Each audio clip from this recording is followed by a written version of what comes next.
Shalom, Bapak Ibu Saudara sekalian. Ketemu lagi kita di Intim dengan Allah.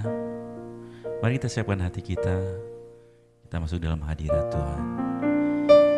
Kami sungguh mengucap syukur Tuhan atas kebaikan-Mu Tuhan bagi setiap kami, atas penyertaan Tuhan yang luar biasa yang kami boleh nikmati sampai saat hari ini Tuhan. Kami percaya Tuhan, hanya Engkau Allah yang layak kami sembah, hanya Engkau Allah yang layak kami puji.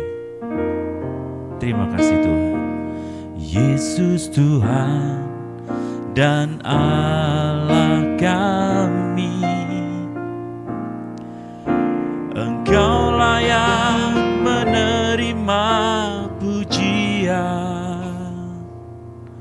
hormat dan kuasa, sebab Kau telah ciptakan segalanya.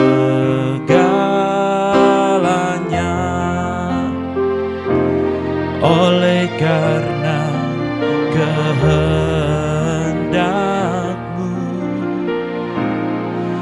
semuanya itu telah ada dan diciptakan untuk kemuliaan-Mu. Terpujilah Tuhan.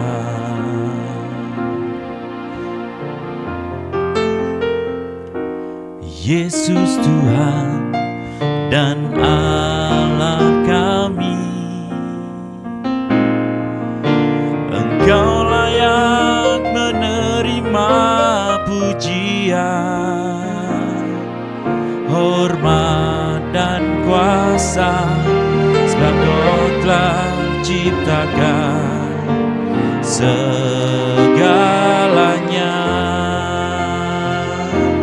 Oleh karena kehendak-Mu, semuanya itu telah ada dan diciptakan untuk kemuliaan-Mu. Terpujilah Tuhan. Hosana, terpujilah Tuhan, terpujilah Tuhan Yesus. Hosana, terpujilah Tuhan, terpujilah Tuhan Yesus. Hanya Kau yang layak kami sembah Tuhan. Yesus Tuhan dan Allah kami, Engkau layak menerima pujian, hormat dan kuasa, sebab Kau telah ciptakan segalanya.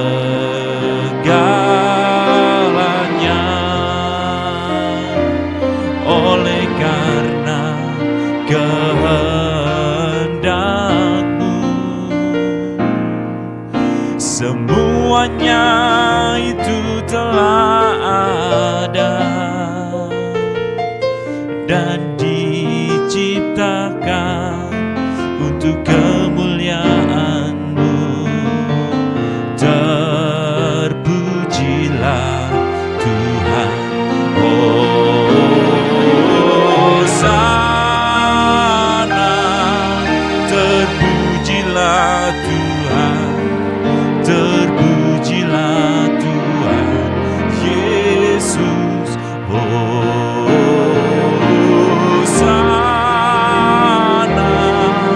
terpujilah Tuhan, terpujilah Tuhan Yesus. Mari sama-sama kata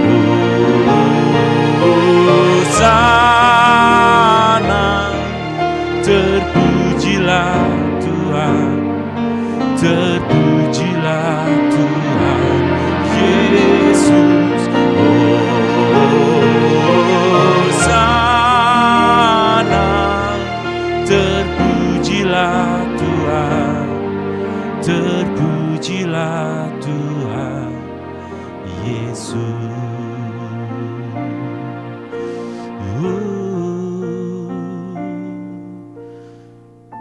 Terima kasih Tuhan untuk pagi hari ini Tuhan. Bila sebentar kami mau mendengarkan firman-Mu Tuhan, layakkan setiap kami, mampukan setiap kami Tuhan untuk menerima firman-Mu dengan segenap hati kami Tuhan. Terima kasih Bapa, di dalam nama-Mu Tuhan Yesus kami sudah berdoa dan mengucap syukur. Haleluya. Amin. Shalom Bapak Ibu dan Saudara-saudari, kita berjumpa kembali dalam program Intim dengan Allah. Bapak Ibu dan Saudara-saudari, pembacaan firman Tuhan dan renungan yang pada hari ini Jumat 3 Februari 2023 berjudul Pengenalan akan Paskah. Firman Tuhan yang akan kita dengarkan pada hari ini terdapat pada Keluaran 10 sampai dengan Keluaran 12, dengan perhatian khusus pada Keluaran 12 ayatnya yang ke-12 sampai dengan 14. Demikianlah firman Tuhan. Keluaran 12 ayatnya yang ke-12 sampai dengan 14. Sebab pada malam ini aku akan menjalani tanah Mesir dan semua anak sulung, dari anak manusia sampai anak binatang akan kubunuh. Dan kepada semua Allah di Mesir akan kujatuhkan hukuman. Akulah Tuhan. Dan darah itu menjadi tanda bagimu pada rumah-rumah di mana kamu tinggal. Apabila aku melihat darah itu, maka aku akan lewat daripada kamu. Jadi tidak akan ada tulah kemusnahan di tengah-tengah kamu apabila aku menghukum tanah Mesir. Hari ini akan menjadi hari peringatan bagimu. Kamu harus merayakannya sebagai hari raya bagi Tuhan turun-temurun. Kamu harus merayakannya sebagai ketetapan untuk selamanya.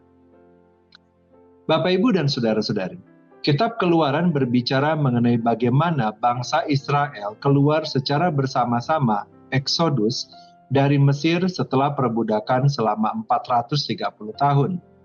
Peristiwa ini diperingati sebagai Paskah yang pertama. Pada malam sebelum bangsa Israel meninggalkan tanah Mesir, di dalam tulah yang ke-10 Allah membunuh semua anak sulung bangsa Mesir. Orang Israel harus membubuhkan darah anak domba kedua tiang pintu dan ambang atas pintu. Adanya darah di sana merupakan penanda dan Allah akan melewati, dalam bahasa Ibrani disebut Pesach, dan diterjemahkan ke dalam bahasa Indonesia sebagai Paskah. Allah akan melewati rumah itu dan tidak akan membunuh anak sulung yang ada di rumah itu. Keluaran 12 ayatnya yang ke-12 sampai dengan 13. Bapak, Ibu, dan Saudara-saudari, Paskah pada zaman Musa tersebut saat ini lebih dipandang sebagai gambaran mengenai apa yang akan dikerjakan oleh Yesus Kristus melalui kematiannya sebagai anak domba Allah di kayu salib. Sebagaimana Allah tidak membunuh anak sulung orang Israel karena darah anak domba yang dibubuhkan di tiang dan ambang atas pintu rumah orang Israel saat itu sebelum mereka keluar dari tanah Mesir, demikian pula Allah tidak akan menghukum dan membinasakan orang yang percaya kepada pengorbanan Yesus di kayu salib. Bapak, Ibu, dan Saudara-saudari, terdapat beberapa tema besar yang dapat dipelajari dari kitab Kejadian dalam kaitannya dengan bangsa Israel saat itu. Yang pertama adalah mengenai kebebasan. Orang Israel dibebaskan dari perbudakan di Mesir setelah 430 tahun. Yang kedua adalah mengenai hukum atau aturan yang diberikan oleh Tuhan yang menjadi acuan untuk mereka dapat mengenal, mengetahui, dan memberikan respon sesuai dengan kehendak Allah yang menciptakan, yang melepaskan mereka dari perbudakan. Yang ketiga adalah adanya perjanjian dalam hubungan antara Tuhan dengan umatnya. Dan yang keempat adalah kehadiran Tuhan di tengah-tengah bangsa Israel. Ketika mereka di padang gurun, kehadiran Tuhan ini terlihat nyata dalam bentuk tiang awan di siang hari dan tiang api di malam hari. Bapak, Ibu, dan Saudara-saudari, bagi kita saat ini, makna Paskah yang kita peringati adalah Paskah yang kedua, yaitu mengenai pengorbanan Kristus di kayu salib untuk menebus kita, manusia yang berdosa.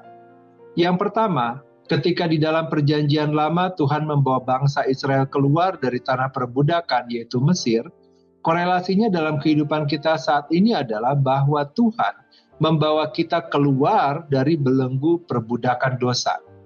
Tuhan menebus kita dengan pengorbanan anak domba Allah, yaitu Yesus Kristus sendiri, dan yang darahnya tercurah bagi penebusan kita. Yang kedua, setelah kita ditebus dan dikeluarkan dari belenggu dosa, kita harus hidup menurut hukum-hukum dan ketetapan Tuhan. Kita akan bertumbuh di dalam pengenalan akan Allah melalui hukum-hukumnya yang diberikan kepada kita. Yang ketiga adalah hubungan antara kita dengan Tuhan. Kita sebelumnya terhilang karena dosa dan pelanggaran-pelanggaran kita, dan kita layak untuk menerima hukuman kematian kekal. Tetapi kini setelah ditebus, kita diangkatnya menjadi anak-anaknya yang berhak untuk menerima anugerah kebaikan-kebaikan Tuhan. Tidak hanya itu, kita juga diberikan anugerah untuk hidup di dalam kebaikan-kebaikan Tuhan. Kita diberikan anugerah untuk hidup di dalam kebenaran dan membagikan kebenaran tersebut kepada banyak orang. Kita menjadi pelaksana amanat agung yang diberikan oleh Tuhan sendiri. Yang keempat, kehadiran Tuhan di dalam hidup kita melalui Roh-Nya yang kudus. Kita tidak pernah ditinggalkan sendirian.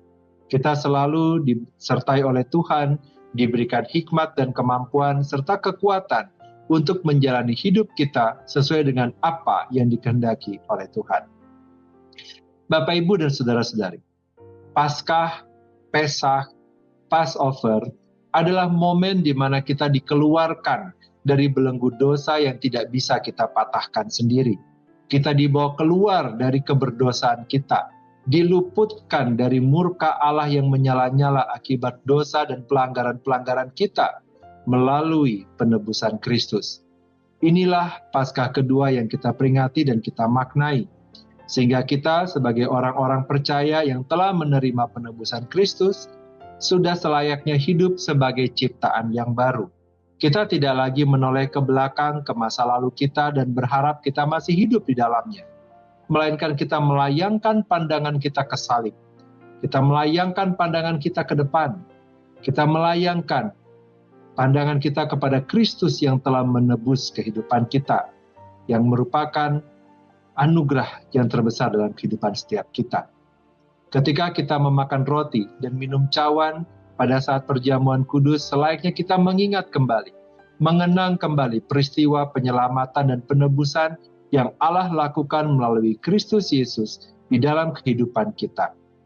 Paskah, Pesach, Passover, sesuatu yang tidak mungkin dapat kita lakukan dengan kemampuan kita sendiri. Kita membutuhkan penebusan Kristus dalam kehidupan kita, dan inilah juga yang Tuhan ingin agar kita selalu mengingat dan memaknainya dengan benar. Jangan sampai kita kembali lagi ke dalam kehidupan berdosa. Marilah di dalam pengenalan akan Paskah, kita menjalani kehidupan kita seturut dengan apa yang Tuhan kehendaki. Mari kita berdoa. Bapa yang baik, kami bersyukur untuk pembacaan firman Tuhan dan renungan yang telah kami dengar pada hari ini, yang mengingatkan kami mengenai awal dari Paskah, Pesach, atau Passover yang kami peringati. Kami bersyukur bahwa kami yang seharusnya binasa karena dosa-dosa dan pelanggaran kami, telah Tuhan tebus dan berikan kelegaan. Berikanlah kepada kami hikmat dan kekuatan ya Tuhan, untuk kami dapat menjalani hidup kami seturut dengan kehendak Tuhan, dan biarlah nama Tuhan dipermuliakan di dalam hidup setiap kami. Biarlah Roh-Mu yang kudus juga menyertai kami dan memimpin kami ketika kami membaca Keluaran 10 sampai dengan Keluaran 12 secara mandiri, sehingga kami dapat menerima kebenaran firman Tuhan, dan biarlah kebenaran-Mu yang berbicara bagi setiap kami. Terima kasih Tuhan untuk anugerah yang diberikan kepada setiap kami dan keluarga kami. Terima kasih Tuhan untuk penyertaan Tuhan yang tidak akan pernah berakhir di dalam hidup kami. Kini kami berdoa dan memohonkan kepadamu ya Tuhan. Kiranya damai sejahtera dari Allah Bapa, cinta kasih dari Tuhan Yesus Kristus, serta persekutuan dengan Allah Roh Kudus menyertai kami sampai kedatangan Tuhan yang kedua kali. Terima kasih Bapa, di dalam nama Tuhan Yesus kami berdoa. Amin. Demikianlah pembacaan firman Tuhan dan renungan pada hari. Sampai bertemu kembali dalam pembacaan firman Tuhan dan renungan berikutnya. Tuhan Yesus memberkati.